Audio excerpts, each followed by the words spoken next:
We love Thanksgiving here at Hillsdale College. It comes at a great time of year, and we have so much for which to be grateful. I've been thinking about that word, grateful, gratitude, and if you read its story, it's an old word. It turns out there are three parties involved in gratitude. In the Oxford English Dictionary, the first definition is pleasing or thankful. So pleasing, how is that the same as thankful? Because if something is pleasing, you'd be grateful for it, but that means somebody else gave it to you.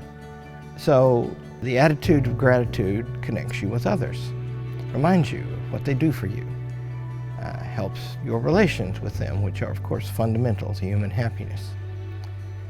And then, of course, you're involved, too, because if you have a feeling of gratitude, then you're looking outside yourself, and you see things that make you happy.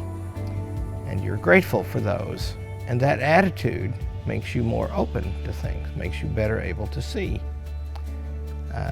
makes you calmer, makes you more reverent. And reverence is the right attitude toward the highest things.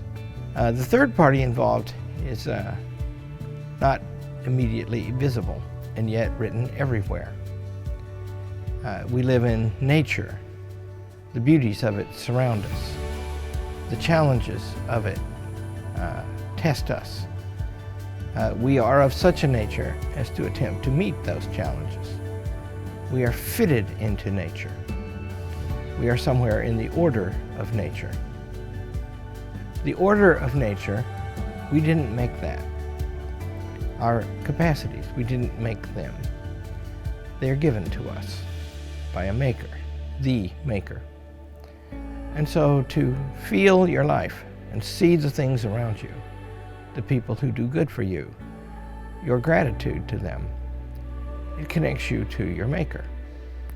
And of course that's a divine thing, and that's the whole purpose of a college, to understand the order of nature and the being that sits atop it.